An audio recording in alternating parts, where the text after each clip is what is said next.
say in a long time, we have the best. Nobody even comes close, but they just gave me a display that you might be lucky not to see it, because it's a little scary. It was beautiful to watch. Let's hear it for the Army Special Operations and Command and the 82nd Airborne Division and the 18th Airborne Corps. What a show it was, and what a show it continues to be. And Saturday is going to be a big day in Washington, D.C. You know, a lot of people say, we don't want to do that. I say, yeah, we do. We want to show off a little bit. You know, recently, other countries celebrated the victory of World War I. France was celebrating, really. They were all celebrating. The only one that doesn't celebrate is the USA, and we're the ones that won the war. Without us, you'd all be speaking German right now. Maybe a little Japanese thrown in. But we won the war. And we don't celebrate, but we're going to celebrate on Saturday, and we're going to celebrate from now on. We're going to celebrate our greatness and our achievements. This week we honor 250 years of valor and glory and triumph by the greatest fighting force ever to walk the face of the earth, the United States Army. For 2.5 centuries, our soldiers have marched into the raging fires of battle and obliterated America's enemies. There's never been anything like it. There's never been a force like this. And I rebuilt it. I gave you so much money for 4 years. It was crazy. And we just approved our largest budget for military operations, over $1 trillion. We've never even come close. But our army has smashed foreign empires, humbled kings, toppled tyrants, and hunted terrorist savages through the very gates of hell. Our soldiers do not rest until they win. You know that better than anybody. From June 1775 to June 2025, those foolish enough to challenge America's army have been met with unyielding strength, unbreakable spirit, and unstoppable, overwhelming force. Time and again, our enemies have learned that if you dare to threaten the American people, American soldier will chase you down, crush you, and cast you into oblivion. That's what happens, unfortunately. That's what happens. Doesn't sound very nice, but it's true, isn't it? The last sound you ever hear will be the chilling howl of Black Hawks in the dead of night, the thunderous boom of artillery fire, or the ferocious roar of a U.S. Army infantry brigade charging over the horizon. That brigade is going to charge like you've never seen before, and hopefully I can keep you out of that, but if I don't, you're ready. Is that right? If I can keep you out of it. If I keep you out of it, that's okay, but if we need it, you're ready. You know, it's called peace through strength, isn't it? Peace through strength. For our adversaries, there's no greater fear than the United States Army. They all fear us, and we have the greatest force anywhere on earth. You know, you read different stories that others are building and building and building. We have a force like no other. They said it would take 5 years to defeat ISIS. We did it in 4 weeks. 4 weeks. We let them go. Unlike other of your leaders, I let them go, and we had General Raisin Kane, who's now the head of the Joint Chiefs of Staff, because I liked him. He was a warrior. He was a great warrior, and now he's been rewarded for his incredible work. But they said it would take 5 years. We did it in 4 weeks. Someday I'm going to ask him to explain that one to me. But it was the television generals that said that. The real generals got out and fought, and nobody fought like them ever. But for the American people, there's no greater pride, because you are the righteous sword of American justice and the ultimate shield of American freedom. This week we remember that we only have a country because we first had an army. The army was first. In fact, the army was even before the country. You know that, right? 1 year before the country. After 250 years, we still proudly declare that we are free because you are strong. You are so strong. We're safe because you are brave, and America's flag will never fall because America's Army will never, ever fail. Never going to fail. Every branch of the armed forces has played a critical role in protecting our nation, but no one has done more fighting, bleeding, and winning than the U.S. Army. Nobody's done that. The Army has earned more combat medals and more battle ribbons than any other service, and 70% of all of the medals of honor. We give away medals of honor all the time at the White House to incredibly brave people, but you have 70% of them. Army soldiers, and especially our Army paratroopers, truly go all the way. You know that expression, all the way. It's one of your beautiful expressions. As President of the United States, let me express my undying gratitude to our nation for every soldier here today, for every veteran and their families, those incredible families that are with us and all across America, and for every patriot who has worn the uniform over 250 years. Can you imagine that? We thank you from the absolute bottom of our hearts. Few places loom larger in Army lore than where we are gathered today. The one and only Fort Bragg, the one and only Fort Bragg.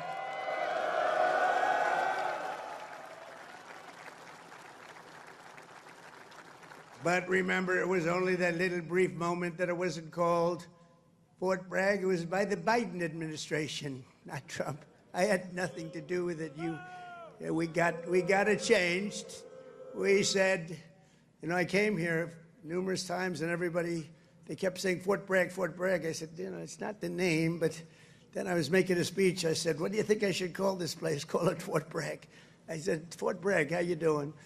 We won a lot of battles from this place, and that's the way it is. It wasn't even close. When Pete and some of the generals came to see me, I said, not even close, not even close. This is the home of the Green Berets, the Sky Dragons, and the all-American 82nd Airborne. We know what 82nd Airborne Division. This is where the GIs who won the Second World War learned to pack their parachutes and push howitzers and go right into those C-47s with lots of arms and push them right out those big, beautiful doors and wield their bayonets and pry the enemy from the hedgerows of the French countryside. France needed us badly. We were there. A lot of people needed us badly. They still do, maybe worse than ever. It was here in this soil that the Army forged the medal that held strong at Bastogne. It was here the mighty paratroopers earned their wings before they rained down death from above to liberate Sicily, Normandy, and even the Netherlands. That's right. We saved the Netherlands. Every inch of this base is steeped in the legacy of those warriors who have said with pride, "Sir, I trained at Fort Bragg, sir." That was pretty cool. And that is why we restored the historic name of this very, very special place. I don't know if it could be the same place.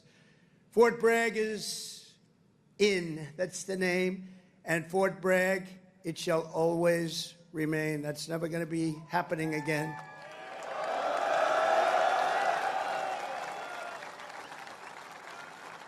And for a little news for the fake news back there, the fake news, ladies and gentlemen, look at them all. Oh, yeah, what I have to put up with. Fake news. What I have to put up with. But they're all right. They've been very nice today. They were impressed with that display, I can tell you that. I think it took them a little by surprise. But for a little breaking news, we are also going to be restoring the names to Fort Pickett, Fort Hood, Fort Gordon, Fort Rucker, Fort Polk, Fort A.P. Hill, and Fort Robert E. Lee. We won a lot of battles out of those forts. It's no time to change. And I'm superstitious. You know, I like to keep it going, right? I'm very superstitious. We want to keep it going. So that's a big story. We just announced that today to you for the first time. They said, why didn't you wait till Saturday? I said, I can't wait. I got to talk to my friends here today. This is a record crowd. You know, you never had a crowd this big. That's an honor. You think this crowd would have showed up for Biden? I don't think so. I don't think so. I don't think so. Maybe I'm wrong. Maybe I'm wrong. I want to thank so many great leaders here today, including Secretary of Defense Pete Hegseth, who's been great. By the way, Pete, thank you. Great. And he went through the wars, you know? Pete went through the wars. He had to get through a very hostile group of people that I think really don't want to see America be great again, maybe, or something, but he persevered and he got there, and he's doing a fantastic job. Great job, Pete. Thank you very much. Secretary of Veterans Affairs, Doug Collins, a fantastic man. Thank you, Doug. You're doing a great job. Doing a great, great job. Way, way up from the last administration, Veterans Administration. It's way up. You saw the recent poll. The people are happy. They weren't happy a couple of years ago. They were really happy 5 years ago. But it went downhill from there. We did so much. We got you medical. If you had to wait, if you had a delay at all, you go out to see a private doctor. We pay the bill. You take care of it. You don't wait for 6 months and end up getting very sick on something that could have been done with a little shot or a pill. We did that. Then they wanted to drop that. I said, we're not dropping it. But, Doug, I'm proud of you. I just heard some great things. Thank you very much. The Secretary of the Army, a really brilliant young guy, went to Yale. Can't have everything. Top student. Dan Driscoll, thank you. Thank you, Dan.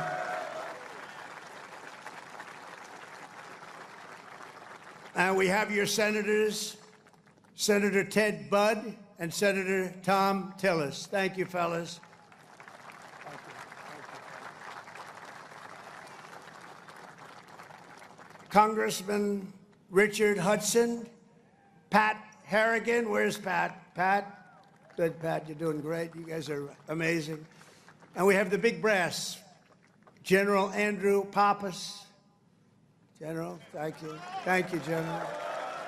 Doing a great job. General John Braja. John, thank you. Great job. Thank you for today, John. General Greg Anderson. Thank you. Thank you, Greg. Thank you. Sergeant Major of the Army, Michael Weimer. And before going further, I want to say a few words about the situation in Los Angeles, California. Have you heard of the place? Where I've deployed thousands of National Guard troops and hundreds of Marines to protect federal law enforcement from the attacks of a vicious and violent mob. And some of the radical left, they say, oh, that's not nice. Well, if we didn't do it, there wouldn't be a Los Angeles. It'd be burning today, just like their houses were burning a number of months ago. Generations of Army heroes did not shed their blood on distant shores only to watch our country be destroyed by invasion and third world lawlessness here at home, like is happening in California. As Commander-in-Chief, I will not let that happen. It's never going to happen. What you're witnessing in California is a full-blown assault on peace, on public order, and on national sovereignty carried out by rioters bearing foreign flags with the aim of continuing a foreign invasion of our country. We're not going to let that happen. Remember, millions of people were allowed to come into our country totally unchecked and unvetted by stupid people or radical left people or sick people. But regardless, open border policy, the dumbest policy yet. I would say even dumber than men playing in women's sports, transgender for everyone. Even dumber than that. They're hurling bricks and cinder blocks at law enforcement. Did you see they're breaking up the sidewalks and the curbs? Breaking it up with big, strong hammers. These guys are professionals. These are not amateurs. They're breaking it up because they took the bricks away from them. They came in with bricks, red bricks, that they could throw at our military and at the police in LA who are very good, but they weren't aggressive like our soldiers. Our soldiers really were aggressive, but they all worked together. But they came in with bricks, they were taken away, and they had hammers. Oh, wow, how did that happen? And they're pounding the sidewalk. I said, what the hell is he doing? And he's breaking it up and making it into concrete bombs in a way, and they're dropping them on our military. They're throwing them at our military. Pretty good arms they had, too. Hits guys right in the face. Big chunk of concrete, worse than a brick. They're taking them up to the bridges, and they're dropping them in the cars that are going by. These are animals. But they proudly carry the flags of other countries, but they don't carry the American flag. They only burn it. Did you see a lot of the flags being burned? They weren't being burned by people from our country or from people that love our country. People that burn the American flag should go to jail for 1 year. That's what they should be doing. 1 year. And we'll see if we can get that done. We're going to try and get that done. We're working with some of your senators. I know Senator Josh Hawley is very much involved, and I know the two senators from here. I think you guys, are you guys in favor of it? Boy, would this be a bad time for them to say no. I got you. I got those 2 votes. The agitators are throwing firebombs, Molotov cocktails, lighting vehicles ablaze. You saw all the cars that were burning, mobbing police officers and ICE officers who are the toughest people you'll ever meet, and they love our country, and they're getting really they want to stomp on them, but they're too tough. They don't allow it. And attempting to infiltrate and occupy federal buildings wearing armor and face shields. The best money can buy, somebody's financing it. We're going to find out through Pam Bondi and Department of Justice who it is. They're already on it. Who's financing all this equipment? Very professional. Under the Trump administration, this anarchy will not stand. We will not allow federal agents to be attacked, and we will not allow an American city to be invaded and conquered by a foreign enemy, and that's what they are. A lot of those people were let in here by the Biden administration. They just poured right in. They came from prisons, they came from jails from all over the world. They came from mental institutions. They were the leaders of gangs. They were drug lords allowed to come into our country. Their countries threw them out. Their countries would bus them or drive them right to our border and say, go in there, you ever come back, we're going to kill you. And we got them, and we're getting them out of here. I want to applaud the courage and the strength of the incredible troops who are right now standing guard to protect federal property and personnel and uphold the supremacy of federal law. That's what they're doing.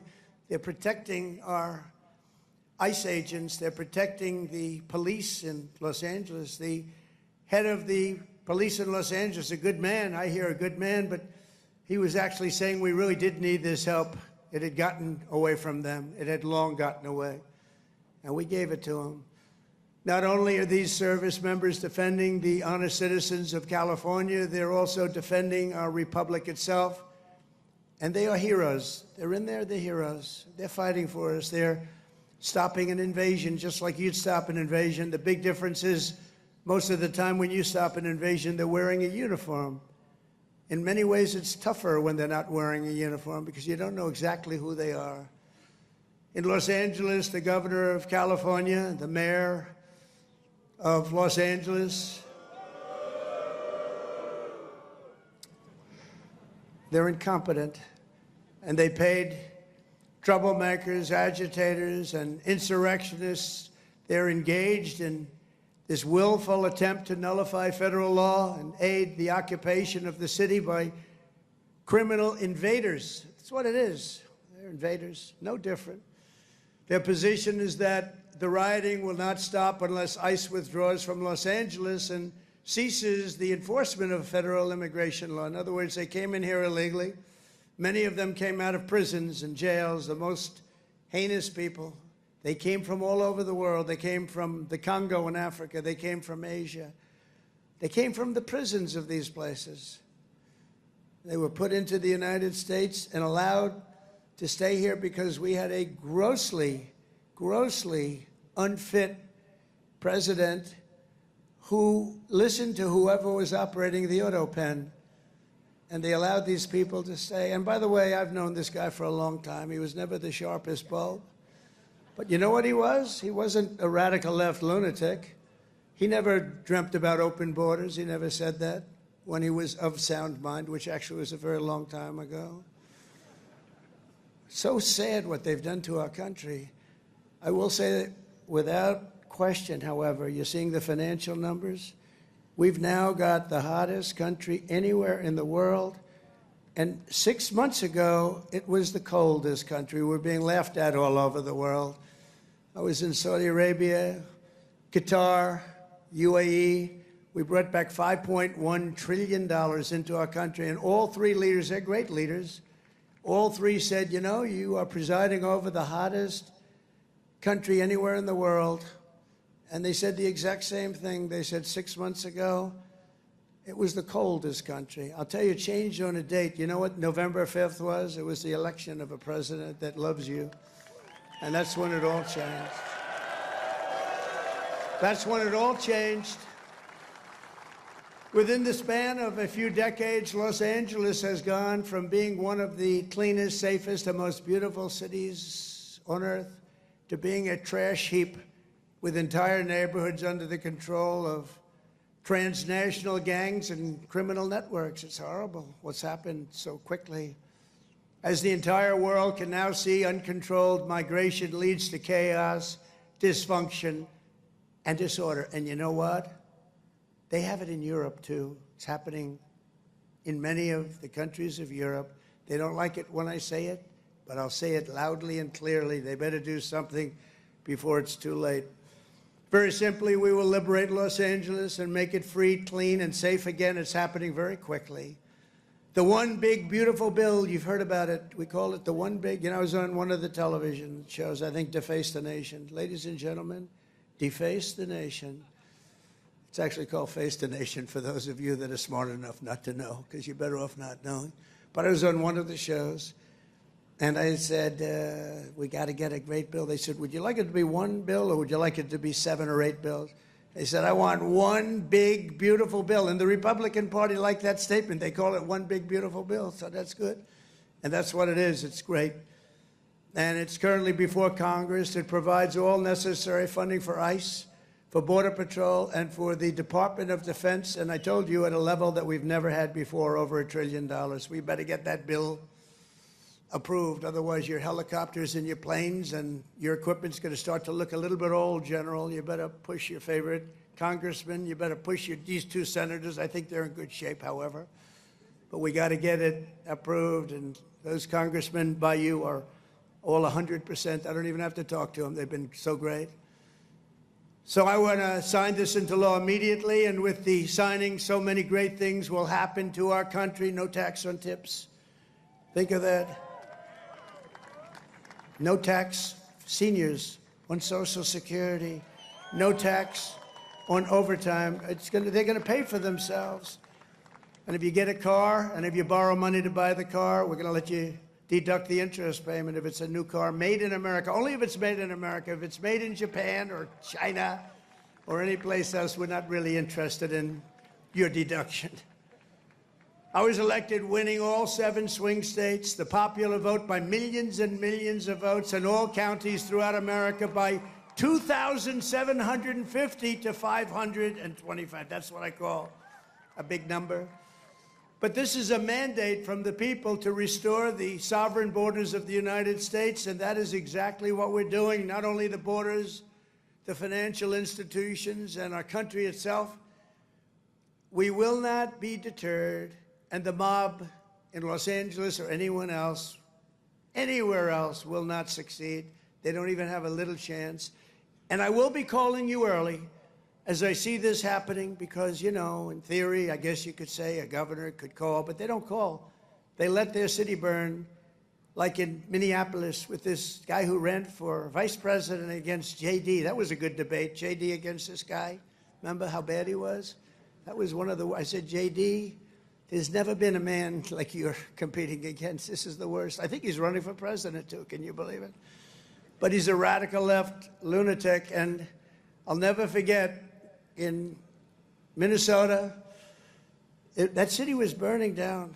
Minneapolis. It was burning down. It was going to burn to the ground, and he wouldn't call the guard.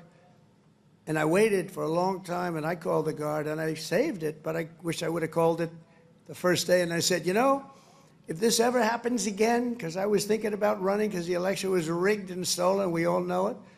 I said, we're going to run again, and if I win, which I hope, remember, we're going to make it too big to rig. But we did. We won by millions and millions of votes. So beautiful to watch. That was such a beautiful, 9:02 in the evening.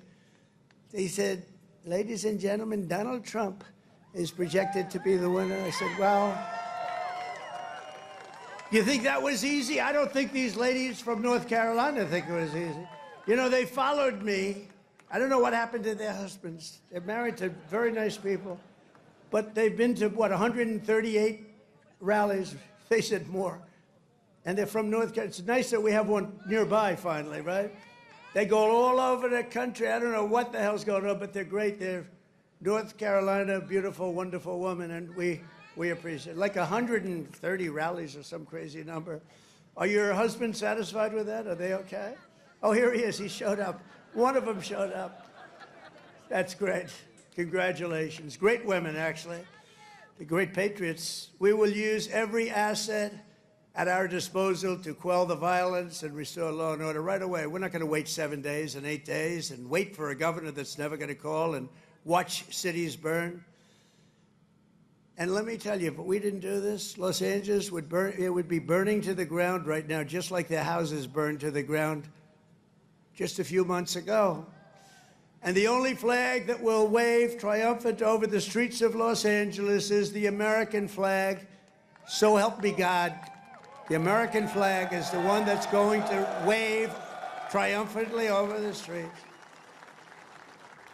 And now let's get back to the true reason we're here today, celebrating 250 years of unbreakable Army courage.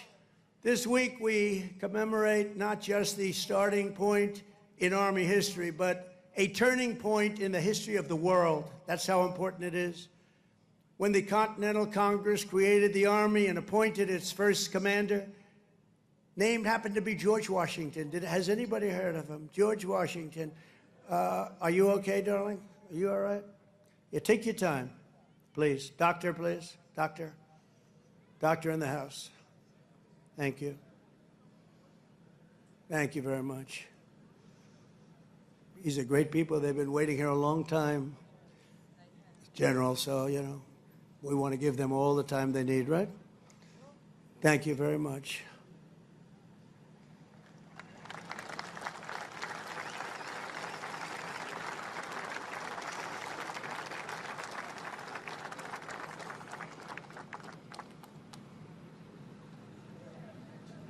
Greatest people in the world. They are amazing. Amazing.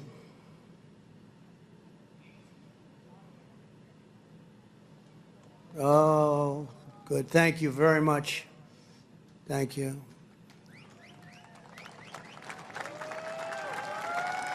Okay, honey. Thank you.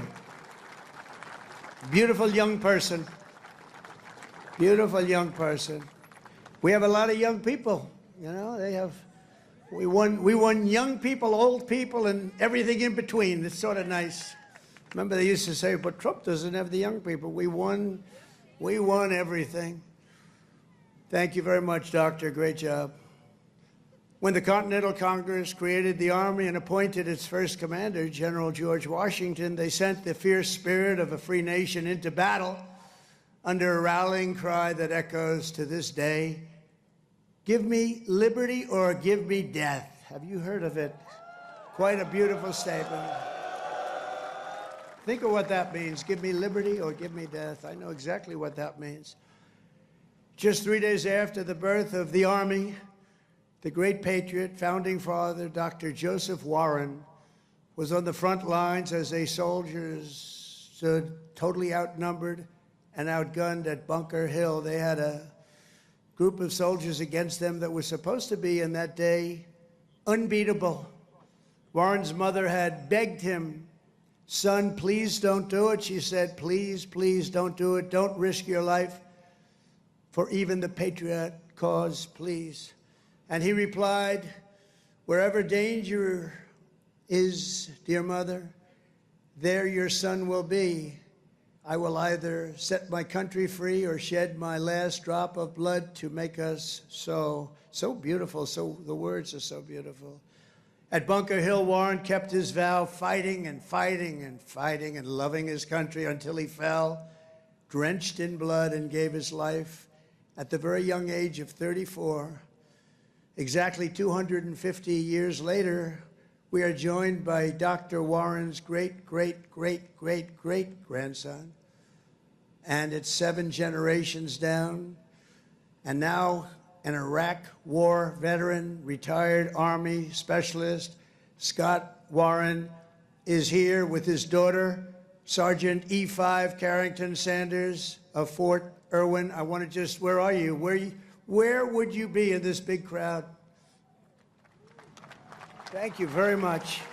What an honor. What an honor. You look great, too, by the way. You really look great. Thank you very much. What a great family. But you carry in your veins the love and devotion of a martyr for American liberty. Please stand. Just put that hand up once more for the people, because they want. Thank you very much. You're looking good. Looking good. Good genes. Good genetics. Thank you both. Thank you very much. The life of a soldier is not just a job, it's a calling and a sacred tradition passed down from father to son, brother to sister, and one generation to the next. At every hour of danger, our noblest citizens have answered that call, kissed their loved ones goodbye, and run to the sound of guns. You run to the sound of guns, you're running right into them, you're going to win. When the British tried to reconquer our young nation in 1812, 1,000 Americans at Fort McHenry fought off a British invasion fleet, 5,000 strong. They say it was unstoppable. Lieutenant Francis Scott Key, you all heard the name, watched from Baltimore Harbor as the Army kept Old Glory flying high. Many people died. Deeply inspired, he wrote a poem in tribute to Army courage and American pride, known today as the Star-Spangled Banner, or our national anthem. Great. 8 generations later, we're joined by a descendant of Francis Scott Key, who has spent 2 decades in uniform, Major Kyle Key of Army National Guard fame. Please, Major, where are you, Major? Thank you. Thank you. Looking good, too. What's going on here? These guys they all come from a very fine strain of blood. That's great genetics is right. Thank you both very much.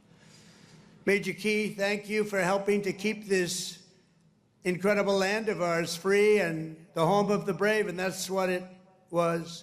Through the decades that followed, the Army conquered the great frontier, won the war that restored our nation and broke forever the chains of slavery. A generation later, the Army's Rough Riders stormed up San Juan Hill with Colonel Theodore Roosevelt and swept the last foreign empire from the American hemisphere, forever swept.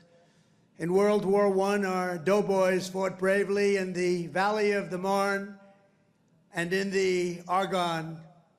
There in 1918, a devout Tennessee Christian named Alvin York, you know that name, charged across an open field towards the German machine guns. They were firing at levels at that time that nobody had ever seen before. They were knocking down everything in their way, including giant trees were coming down. The enemy mowed down more than half of his platoon almost immediately. The platoon was going down like nobody's ever thought possible. But York pressed on into the jaws of death. He slayed German after German and returned with 132 prisoners from behind the enemy lines. And he had the option of killing them, and he didn't want to do that. And that's okay, isn't it, right? It's okay. But he brought 132 back. and his actions and the actions of that great day, that crazy but great day. Sergeant York earned the Congressional Medal of Honor and became one of the most famed and decorated heroes of the First World War. Very famous, actually, because of the movie that was made. And we're joined today by Sergeant York's grandson, Army Colonel Gerald York. Gerald? Thank you. Thank you, Gerald. Thank you very much. It's a great honor to have you. Thank you, Gerald.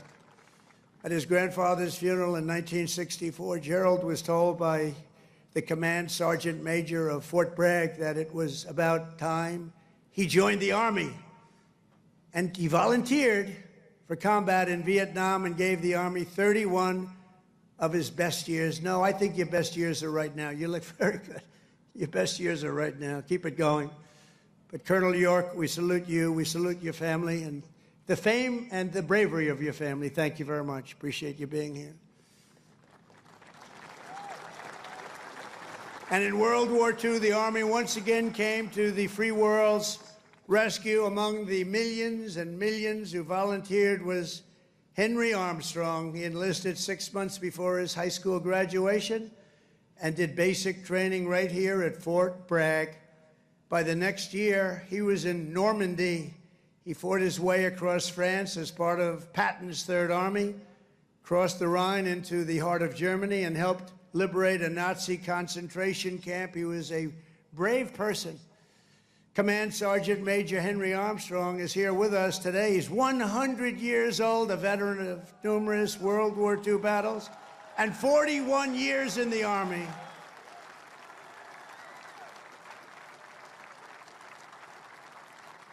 Thank you. Wow. These are great, amazing people. Thank you very much. Great. Thank you very much. He's joined by his grandson, Army Major Dennis Armstrong. Dennis, I assume that's you, right? Thank you, Dennis. And Dennis's wife, Captain Shelley Armstrong. They love the military, and they love our country. Thank you very much, Shelley. Thank you very much. Appreciate it. And their son, Tanner. Where's Tanner? Let me see. Oh, he looks good, too. They all look good. Tanner might look the best, actually. Thank you very much. Who's an active duty staff sergeant in the 82nd Airborne right here in Fort Bragg. He could right now run for office, I think. He's very popular. In Korea, our warriors held the front line in the battle against communism and liberated millions and millions into the light of freedom. To Vietnam, we sent some of the toughest men who ever wore Army boots and olive drab. One of them was Joe Marm of Pennsylvania. He was 23 years old when his platoon was ordered to rescue soldiers surrounded by the enemy in the Battle of Ia Drang. Lieutenant Marm charged into heavy fire, killing 4 enemy soldiers in the brush before sprinting across 40 yards of open field. His teammates could not believe he was doing it, actually, they said. He then tossed a grenade that killed 8 Viet Cong gunners, plunged into the trenches, and killed still more before being shot in the jaw, badly in the jaw. He successfully cleared the way for his men to save their stranded comrades, and frankly, for his men to save their own lives. He was unbelievable. For his exceptional bravery, Lieutenant Marm received the Congressional Medal of Honor and retired as an Army colonel after 30 years of service. Colonel Marm is here today with his 2 sons, Will and Walter, both Army Rangers. What a great family legacy. Please stand up.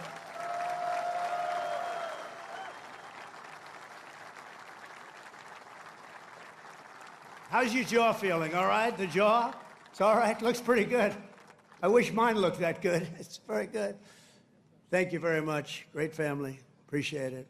Real heroes. In the modern era, our soldiers have charged into the darkest caves and ventured into the most God-forsaken places to vanquish the forces of radical Islamic terror from the face of the earth. In 2007, Chief Warrant Officer Eric Phillips was stationed at a remote outpost in the Afghan mountains when a massive Taliban force attacked from all sides. He thought he was finished. For 3 hours, he led a hellacious counter-assault to successfully repulse the enemy in close combat. In the same deployment, Eric again repelled an attack by a vastly larger enemy force, saving countless lives.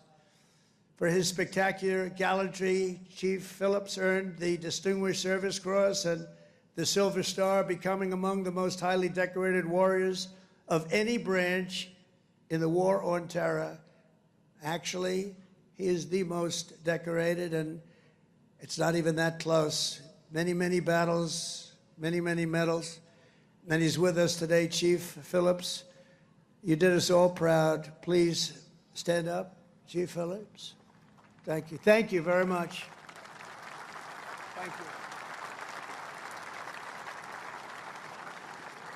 you. You are Army strong. Thank you very much, Chief. From the American Revolution until today, the story of the Army is the tale of an unbroken chain of American patriots who gave all they had for this country. It is the saga of epic men like Washington and Jackson, Grant and Custer, Pershing and Eisenhower, Patton and MacArthur, Wild Bill Donovan, and the great General William Yarborough, father of the Green Berets. You know that, the Green Berets? You know that? William Yarborough. It's the story of fabled units like the Old Guard, the Iron Brigade, the Big Red One, the Buffalo Soldiers, the Harlem Hellfighters, the Tuskegee Airmen, the Screaming Eagles, and George Patton's Hell on Wheels. They called it Hell on Wheels. When he was after you, it was not good. The weapons of war have changed with every generation, but the unflinching loyalty of the American soldier has always remained the same. The Army has always stayed true to its motto, "This we'll defend." You know that. This we'll defend. Army warriors who have laid down their lives for America rest by the thousands in the sacred soil of Arlington and Gettysburg, Anzio and Manila, and to far-off places known only to God. We owe everything to them. Today we renew our devotion to the cause of liberty for which they so selflessly lived and fought and so bravely died. There could be no greater tribute to their memory than to prepare the Army to dominate America's enemies for the next 250 years and more than that. That's why under the Trump administration, we're focused on restoring the spirit of the U.S. Armed Forces. No soldier ever volunteered for the Army to be lectured about transgender diversity or inclusion. You don't want to hear that. Transgender for everybody. We don't do that. America's patriots joined the Army to kick down doors, storm beaches, kill terrorists, and win America's wars. That's what we want. And that's what you want.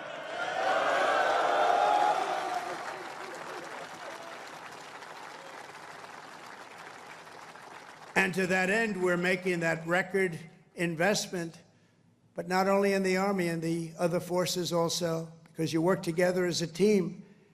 And we're including in that and across the board. Now, you don't have to take this if you don't want. You could be great patriots. Say, I don't want to raise. I will not accept it. Let it go back into our country. Let's give it to Gavin Newsom so he can waste it in Los Angeles. No, we don't want to do that, but we're giving you across the board raise for every single service member in the U.S. Armed Forces. We're giving you across the board, and you deserve it. You know, we spend so much money on things that we shouldn't be spending it on. But I think those days are stopping, Mr. Senators and Congressmen that are with us. As part of our one big, beautiful bill, we are also investing over $1 billion to update your on-base housing. And we're building a state-of-the-art missile defense shield to protect our homeland. And it's called the Golden Dome. It's going to be all made in America. We've done it for others. We're now doing it for about time, right? We're doing it for ourselves. After years of recruiting shortfalls, this is, to me, maybe the most exciting things. We're setting the strongest peacetime recruiting records ever. Just think of this. 6 months ago, we couldn't recruit anybody to join the military. Nobody wanted to join. That was 6 months ago. And then we had the election of November 5th. And now we have the strongest recruiting numbers in the history of our country. Can you imagine that? Can you imagine that? We've already surpassed our recruiting targets for 2025, and we're not done yet. And I'll tell you, it doesn't make you feel good when you had to hear 6, 7 months ago that nobody wants to join the Army, they don't want to join our military. Frankly, they didn't want to join our police, our firemen. They lost confidence, they lost faith in our country. And just a short number of months later, we're setting all-time records.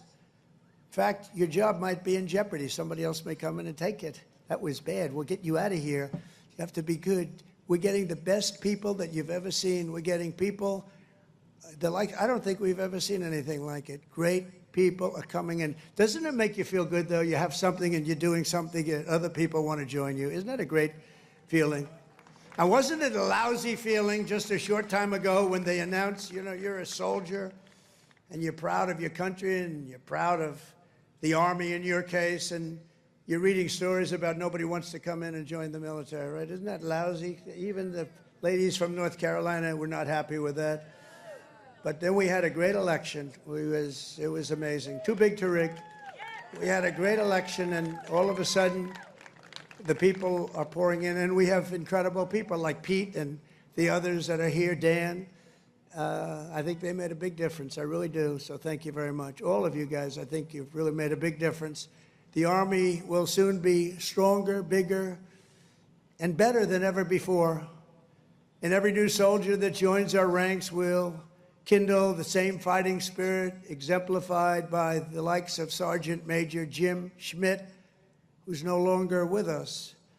At 15 years old, after lying about his age, because he wanted to get in so badly, Jim trained at Fort Bragg to fight in World War II. When Jim's middle school wrote to ask if he would attend his 8th grade graduation, he wrote back, "That will be impossible, as I'm rather busy now. I'm in the hinterlands hunting down Germans," and I have to say this, and Italians. I know there are a couple of Germans and Italians here.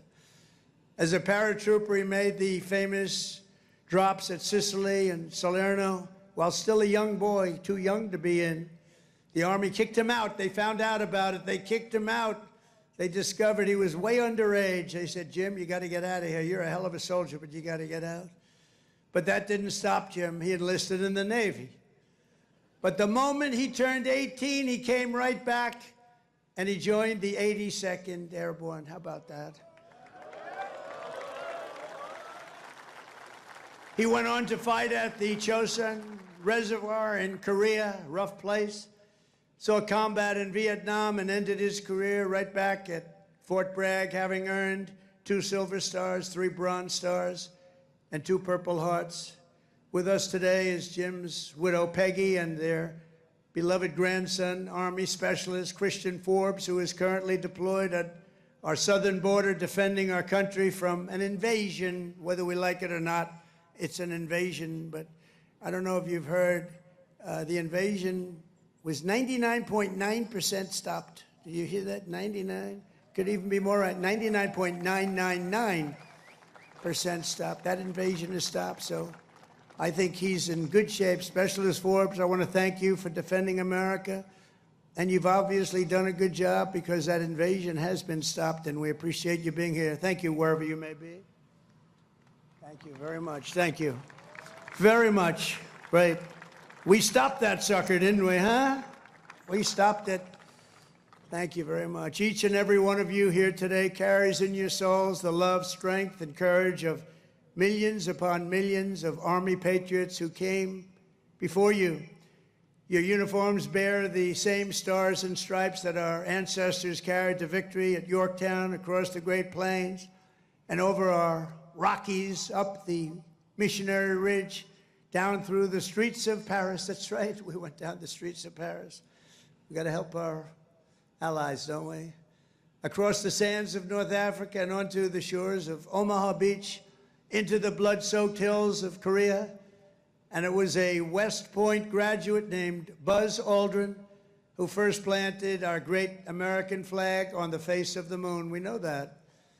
Now it's your turn to carry that flag forward and to add your own daring deeds into this chronicle of triumph and legends. Now it's your duty to shield the flame of freedom that was first lit 250 years ago by the heroes of Concord Bridge and Bunker Hill. Standing before you today, I am more confident than ever that in the days ahead and every generation to come, the U.S. Army will heap glory upon glory upon glory upon us all. You will protect every inch of U.S. soil, and you will defend America to the ends of the earth. Wherever danger is, there the U.S. Army will be. Another beautiful phrase. Whatever peril comes our way, whatever menace threatens our people, you will stand strong, you will be proud, you will charge hard, and you will keep that flame lit, that beautiful, beautiful flame. You're going to keep it lit. You will hold the flag high, and you will do something that's become quite a famous little phrase also, but you're a hell of a lot braver than me. You will fight, fight, fight, and you will win, win, win. Thank you. God bless you. God bless our soldiers, and God bless the U.S. Army. Thank you very much. Thank you, everybody.